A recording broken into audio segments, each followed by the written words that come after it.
And I mean, that's really where anxiety lives. Is for me, it's when I was worrying about things in the past that I couldn't change. Yeah. Or I'm too far into the future worrying about things that didn't even happen yet. Yeah. Just think about that. It's that thing, like, that quote where people say, depressed people live in the past, anxious people live in the future, and happy people live in the moment. Right. But I mean, it's true. Like depressed people do try to like relive things instead of just creating something new, because creating something new is really what's gonna make you happy and put you in the moment. Right.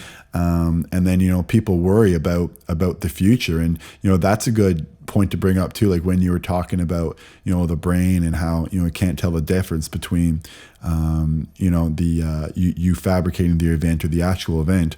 Well, just think about all the times you like gave yourself a panic attack or gave yourself anxiety. Like, was that anxiety or panic attack real? Hell yeah, it was. But like, was it something that needed to happen? Like, did the event make it happen? No, you made it happen. Right. Your brain made it happen. Right. So like, if your brain can do all these bad things too, like, why don't you think that your brain can do all these like positive and good things? Yeah. Like that doesn't make like any sense at all. And that's a tool. Like what we're talking about, like meditation is a tool. And if people are listening to this, like, well, how do I learn how to meditate? Well, the book I read was The Joy of Living by Yongey, Mingyur, Rinpoche. And it was amazing. And you can meditate off of sound, smell, what you see, what you touch, right? These mantras, breath, following the breath. And like, for anybody listening who just wants to get started, I mean, something as simple as taking your focus or your attention to your breath.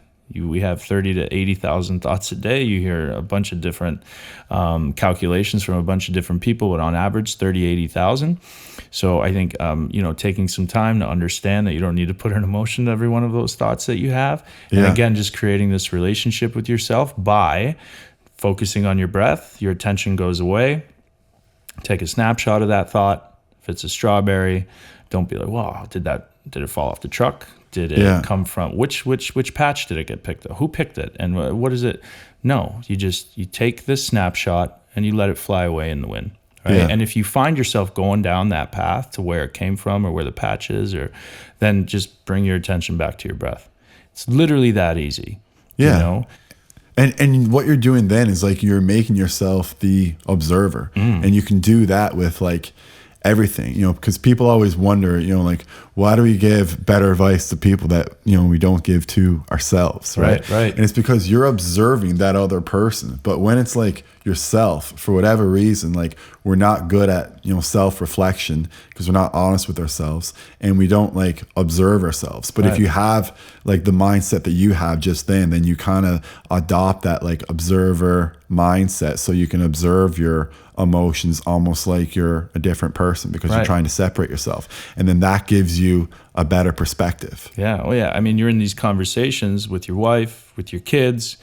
Might be the end of the day, end of the night.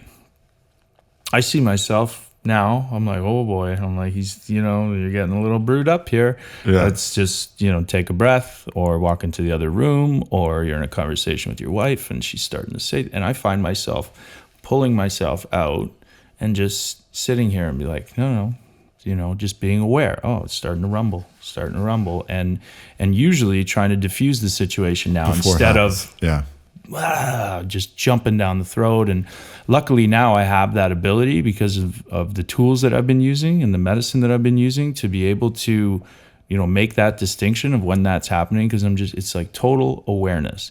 If you have total awareness, especially with yourself, with myself specifically, then I have these closer relationships now with my kids, with my wife, with my brothers, with my mom, with my dad.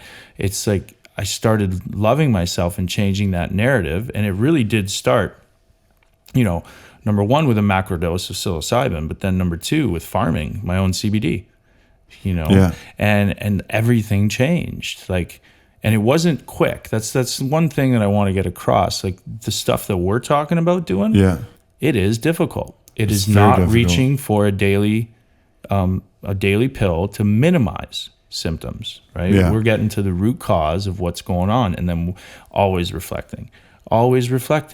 And it's not tiring, because once you get it, And once you do it for a while, and then you pull yourself out of a certain conversation, like, wow, that was amazing. You know, you're actually like, you impress yourself, and it's, and when you have that feeling, it's really powerful, right? Because it felt like you did something that, you didn't think that you could do before, or you didn't see yourself doing. Right. But, when you like see yourself doing something that you never thought yourself, you didn't think that you could ever do, that's when you kind of feel like your best, and that's what gives you momentum. Right. Though, and then you get empowered, right? Because right? because then you're like, holy shit, if I can do this, well, what else can I do? And you just get momentum, right?